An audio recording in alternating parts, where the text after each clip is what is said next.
এই গলিবেল বালি রাজু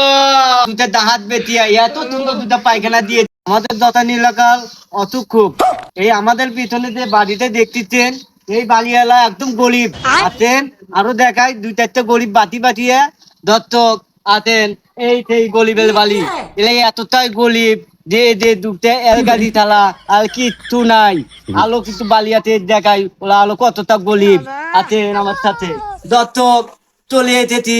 আরেক গরিবের বাড়িতে এরা এতটাই গরিব যে এদের কাছে চারটে হেলিকপ্টার আর দুটো বাচ্চালা কিচ্ছু নাই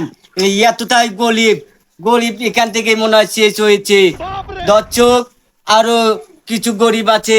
একটু আমি দেখাবো আপনাদের একটু দেখবেন প্লিজ আমার সাথে আছেন ফলো মি দর্শক চলে এসেছি আরেক গরিবের কাছে এই গরিব থালা দুটা দাহাত বেটিয়া এত সুন্দর দুটা পায়খানা দিয়েছে এই পায়খানা বলে বলা হয় নাই ও আবার দুটা গরু বেটিয়া একটা পায়খানা দিচ্ছে ভাঙ্গা চূড়া চলেন পায়খানাটা দেখাই দেখেন দর্শক সেই গরিবের কাজ সেই ভাঙ্গা চূড়া পায়খানা দিয়েছে এই দুটা গলের গরু বেটিয়া দেখেন প্লিজ ভিতরটা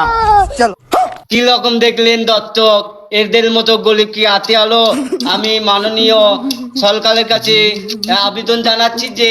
এদেরকে কিছু বয়স্ক কচি কাঁচা কিছু আধুনিক ভাতা ভুতা দেওয়ার অনুরোধ করছি আসসালামু আলাইকুম রাজু